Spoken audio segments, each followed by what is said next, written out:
What's going on, guys, and welcome back to another video on my channel. Today we're going to be talking about if West Ham do get relegated to the Championship, what could it mean for the Academy of Football? West Ham's Academy has always had that kind of mythical feel to it, that kind of talent factory feel to it. Obviously, before I was even born, you had players like Frank Lampard, Joe Cole, Glenn Johnson, Jermaine Defoe, Michael Carrick, even John Terry, not made senior appearances for us, but he was part of the West Ham Academy at one point. But during my formative years, especially as a kid, there wasn't too many. You had Junior Stanislas, Freddie Sears, obviously with that goal against Blackburn that everyone seems to remember, but there wasn't really too much coming through. Then in my teenage years, you had Reece Burke, you had Reece Oxford, and you had Declan Rice. But other than that, there wasn't really anyone coming through. This isn't the case anymore. If West Ham did get relegated, which is a distinct possibility, obviously we're in the bottom three at the minute, our form has been better over the last however many games compared to earlier in the season, definitely since the turn of the year, but we're still in the bottom three and we're still fighting relegation. If West Ham were to go down, would the youngsters actually benefit from this in being able to get game time and blooded through into the first team? You've obviously got players like Freddie Potts and Ollie Scholes in the team at the moment, and I don't think they've done too badly. I think Ollie Scholes has had moments where he's looked a bit out of his depth, but he's looked good for the most part. He played Liverpool last season and was taught a lesson by one of the best to ever do it in the league. But other than that, I can't think of a full game that he's played where he's looked too far out of his depth. Is he the finished product? No, far from it. He really isn't. But he's not had a loan move. He's gone straight into the first team. Freddie Potts obviously has had loan moves to both Wickham and Portsmouth, and that shows. He really is a much more complete footballer. He looks a natural, and I think he's actually been harshly done by to get dropped from the current team. Now, it's doing well, so you can't really complain. But yeah, I really do like the pair of them. You've had Ezra Myers come through. He's made sporadic appearances this season, and he's another one for the future. Aside from that, you've got players such as Caleb Casey, Finn Herrick, Mohamedou Kante, Preston Fearon, Josh Ajala, Lewis Orford's in there. And then you've also had Kaiba Lamadrid. I hope I'm pronouncing that properly. He's also come through from abroad and is now part of our under-23s / outside of the first team setup, obviously making his debut against Burton. Now, those players that I've just listed off, they're just some of the names. Mason Terry's doing very well out on loan. I think he's on loan at Braintree. He's doing very well out on loan. Now, am I going to sit here and say, cool, everyone that I've just mentioned is going to get in the team if we were to go down? No, some need a loan, but some of them will get game time and some of them are good enough. I mean, Potts, Scholes and Lamadrid have all had first team action. So has Ezra Myers and Mohamedou Kante. But you've still got players, like I said, you've got Orford, who's been on loan to Stevenage, didn't really work out, but I didn't see the point in that move.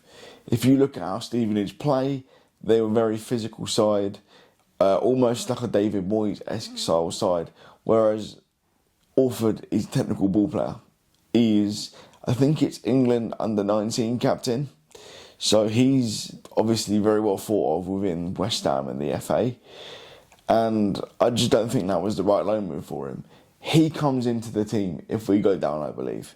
Do I think he's a star? No. But do I think he can get bled through into the first team next season if we were to go down? And even if we were to stay up, can he get bled through as a squad player for the first season, maybe sent out on loan to get some proper experience? Because I really do see him as one for the future. Josh Ajala is the next one I'm going to talk about. It's rumoured that he's going to sign a new contract, although that's not been confirmed.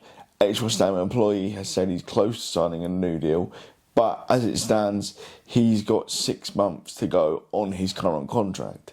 He's one that is very well thought of abroad, and I actually think from what I've seen, admittedly not a lot, only really highlights, he's a goal scorer, he's got pace, and he knows where the back of the net is.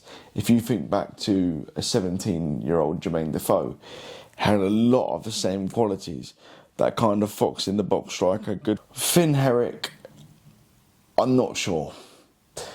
I think he could do with a loan to a Football League side, because to go from nothing to a first choice keeper when there is only one of you on the pitch, when you think of a midfielder, there's normally 2 holders, or there's a holder, an 8 and a 10. So there's 3 positions you could play a midfielder in. Whereas a goalkeeper, you are the one. And do I think he's ready for first team football in the Championship should we go down? No, not fully yet. No, I don't. But either he comes in as, again, a backup and is around the first team in the Championship, or he goes out on loan. He is definitely one for the future. Obviously, goalkeepers tend to play a lot later than outfield players, because obviously there's not a lot of movement. And you think Ben Foster was playing for Wrexham, I think it was 41. He was still playing, and that was in League One. So can he break through in the next few years? There isn't too much of a clock on him compared to the others. Caelan Casey, he's an interesting study. He was on loan at Swansea for the first half of the season. Didn't break in there with any real regularity, although from what I've heard, his fans do seem to rate him. And I think they had a manager change earlier in the season with Alan Sheehan, who brought him in as manager, being relieved of his duties. He's now at Leyton Orient, Caelan Casey is, and I think that's a lot better for him. I think he'll play most of the games.